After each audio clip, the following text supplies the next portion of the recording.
Hello, friends. Welcome to Academic Mantra, A Way to Aim. Myself, Dolly Mathur, and I'm qualified assistant professor in political science. Now, here we discuss about UGC Net Political Science, Unit 7, Institutional, Constitutional and Statutory Body. अगर आपने syllabus देखा है तो unit number 7 में ये chapter आता है जिसके अंदर हम सबसे पहले बात करेंगे कॉन्स्टिट्यूशनल बॉडी की। कॉन्स्टिट्यूशनल बॉडी वह इंस्टीट्यूशन है जिनको संविधान के अंदर डिस्क्राइब किया गया है और जब इनके लिए कोई ना कोई आर्टिकल डिस्क्राइब है। जैसे कि अगर आप देखेंगे तो selection commission, CAG, attorney general of India, state election commission, ये सारे हमारे कॉन्स्टिट्यूशनल बॉडी के अंदर आते हैं। तो सबसे पहले हम बात करेंगे कैग की, यानी controller auditor general of India. Controller auditor general of India को संविधान के अंदर आर्टिकल नंबर 144 में डिस्क्राइब किया गया है।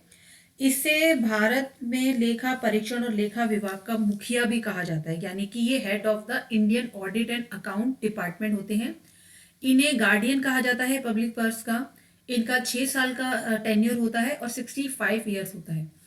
ये अपना जो इनकी अपॉइंटमेंट होती है वो प्रेसिडेंट के द्वारा होती है और इनका रिमूवल भी प्रेसिडेंट के द्वारा ही किया जाता है। राष्ट्रपति द्वारा इसे उसी तरह हटाया जाता है जैसे उच्चतम न्यायालय के न्यायाधीश यानी सुप्रीम कोर्ट के जज को हटाया जाता है। उनका रिमूवल और इनका रिमूवल सेम होता है। प्लीज ये नोट कीजिएगा क्योंकि ये इंपॉर्टेंट है। इसके अलावा इनके कुछ आर्टिकल हमारे कॉन्स्टिट्यूशन में डिस्क्राइब है। आर्टिकल 148 से लेकर 151 तक। आर्टिकल 148 कहता है कि आर्टिकल 148 के अंदर इनका अपॉइंटमेंट ओथ और कंडीशन मेंशन कर रखी है। आर्टिकल 149 के अंदर इनकी ड्यूटी और इनकी पावर्स डिस्क्राइब है। इसके अलावा आर्टिकल नंबर 151 की 150 के अंदर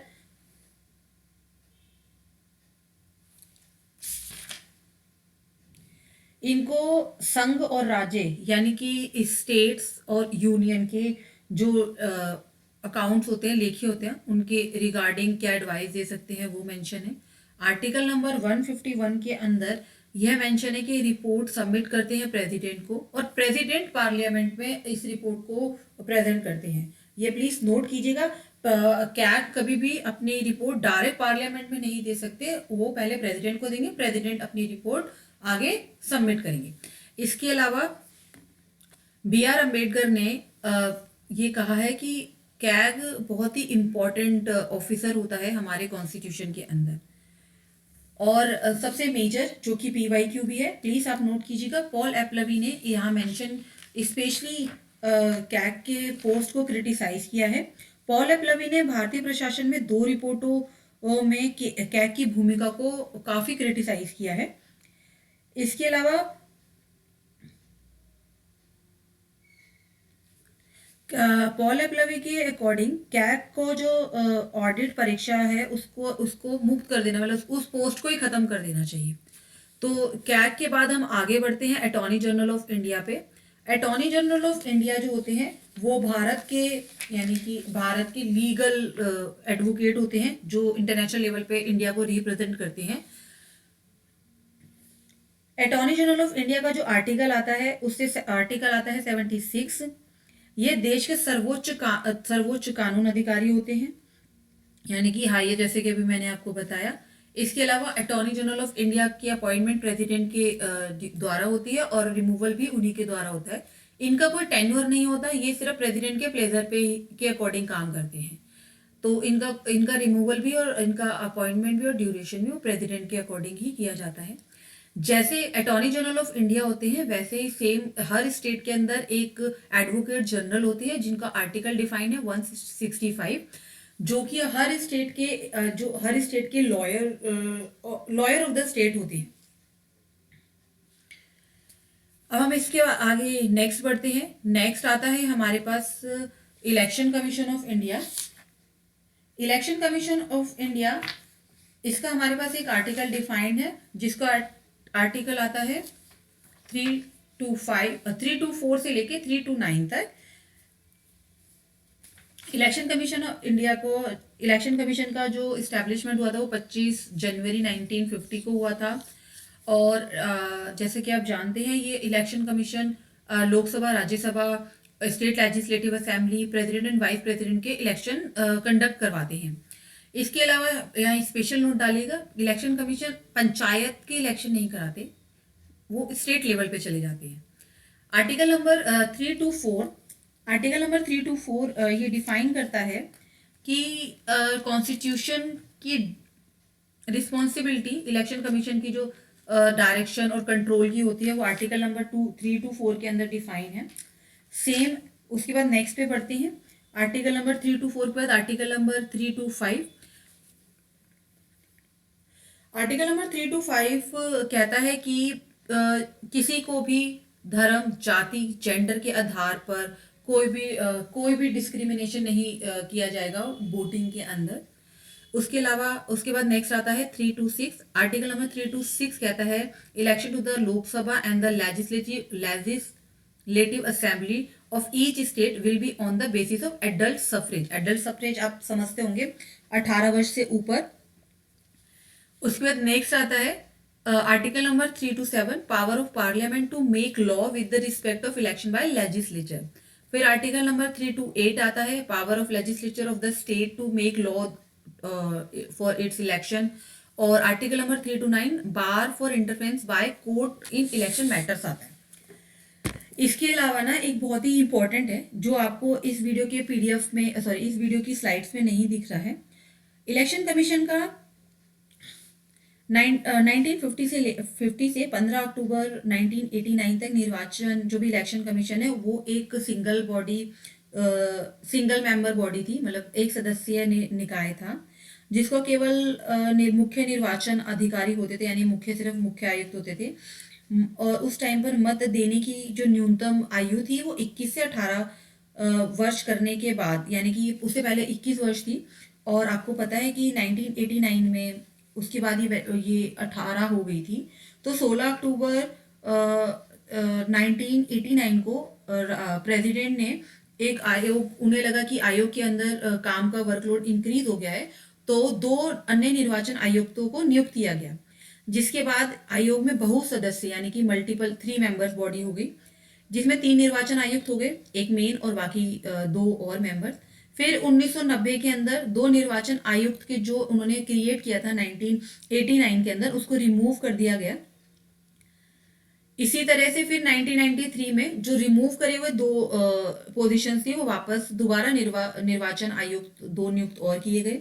इसके बाद अब से यानी कि 1993 से लेकर अब तक हम बहु सदस्य यानी 3 निर्वाचन आयुक्त होते हैं हमारे पास, एक मुख्य निर्वाचन आयुक्त और 2 अन्य निर्वाचन आयुक्त। ये प्लीज आप ये नोट कर लीजिएगा, ये जो ईयर है 1993 से हमारे पास 3 निर्वाचन आयुक्त हैं, क्योंकि ये PYQ है यूजीसी नेट का, और ये बंगाल के सेट के स्टेट लेवल के एग्जाम्स में भी आया हुआ है। निर्वाचन आयुक्त और 2 अन्य निर्वाचन आयुक्तों के पास समान शक्तियां होती हैं, उनका वेतन भी समान होता है, मतलब उनकी जो उनको वेतन मिलता है, आयुक्तों भत्ते मिलते हैं, वो सब एक समान होते हैं।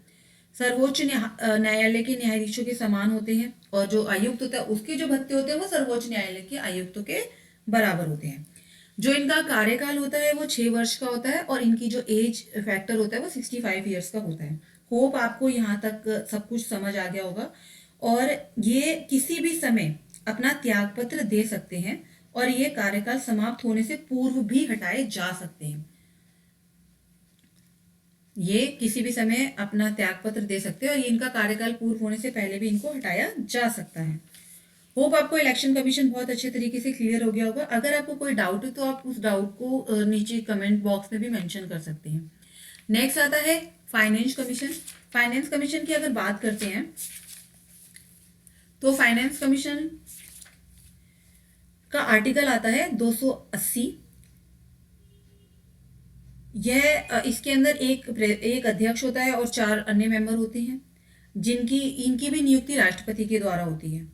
तो जो इनका कार्यकाल होता है वो राष्ट्रपति के आदेश के तहत होता है, क्योंकि ये प्लेजर ऑफ राष्ट्रपति काम करती हैं। अगर आप वित्त आयोग की बात करते हैं तो कॉन्स्टिट्यूशन में पार्लियामेंट के इन सदस्यों की योग्यता के अकॉर्डिंग इनका चयन निर्धारित किया जाता है। इसके कुछ अन्य 4 सदस्यों को कैसे चुना जाता है कि इनका किसी अन्य न्यायालय या न्यायाधीश हो इस पद के लिए योग्य व्यक्ति हो, ऐसा व्यक्ति जिसे भारत के लेखा और वित्त मामलों का विशेष ज्ञान हो, और ऐसा व्यक्ति जिसे प्रशासन और वित्तीय मामलों का व्यापक अनुभव हो, यानी कि वो एक्सपीरियंस पर्सन हो, ऐसा व्यक्ति जो अर्थशास्त्र का विशेष ज्ञाता हो फाइनेंस कमीशन के लिए।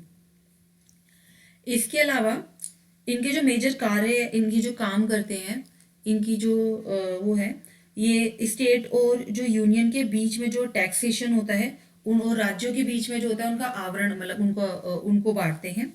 भारत की जो संचित निधि निधि होती है, यानी कि कंसोलिडेटेड फंड को राज्य के जो राजस्व में सहायता अनुदान में शासित वाले सिद्धांत इनको फॉलो करते हैं। राष्ट्रपति द्वारा जो इस आयोग को सुदृढ़ वित्त हित में निर्दिष्ट कई अन्य विशेष विषय भी हैं। ये कुछ सहकारी भूमिका भी निभाते हैं।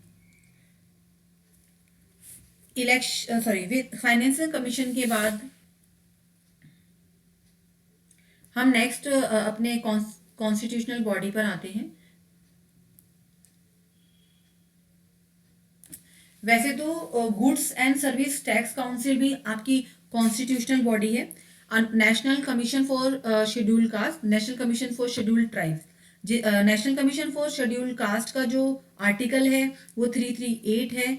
अब जैसे कि आपको पता है आपका 338 जो है वो अनुसूचित जाति और जनजाति के लिए एक विशेष अधिकारी की नियुक्ति का उपबंध करता है, मतलब एक अलग से एक इनका अधिकार दिया गया है।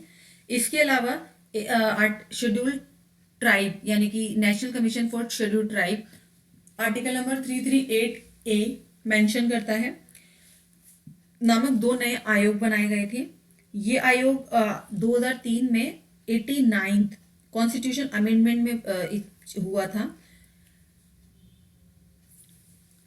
ये पीडीएफ में मेंशन नहीं है, प्लीज इसको नोट कर लीजिएगा। जो मैंने अभी आपको नेशनल कमीशन शेड्यूल्ड कास्ट और शेड्यूल्ड ट्राइब के बारे में बताया, ये दोनों कॉन्स्टिट्यूशन बॉडी हैं। इसके अलावा national commission for backward classes, ये आपकी इस आयोग की स्थापना 1992 में हुई थी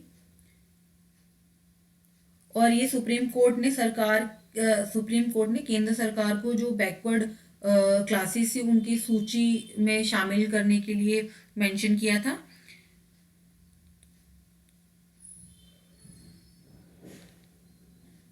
इसके लिए जो आर्टिकल मेंशन है वो 338B है। तो ये भी आपकी कॉन्स्टिट्यूशनल बॉडी है।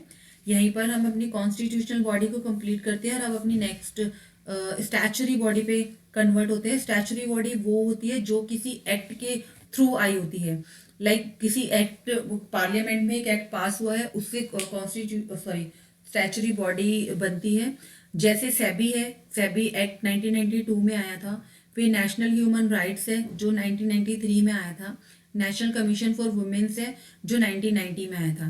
नेशनल कमीशन फॉर माइनॉरिटी है 1992 में आया था। उसके अलावा नेशनल ग्रीन ट्रिब्यूनल है जो 2010 में आया था और सेंट्रल विजिलेंस कमीशन है जो 2003 में आया था। यहीं पर आपकी कॉन्स्टिट्यूशनल और स्टैचुरी बॉडी कंप्लीट होती है। इसमें काफ़ी और भी छोटी छोटी बॉडीज आती हैं, बट जितनी मेजर्स थी वो सारी कंप्लीट हो चुकी है। तो प्लीज़ जाने से पहले चैनल को सब्सक्राइब और लाइक करना मत भूलिएगा।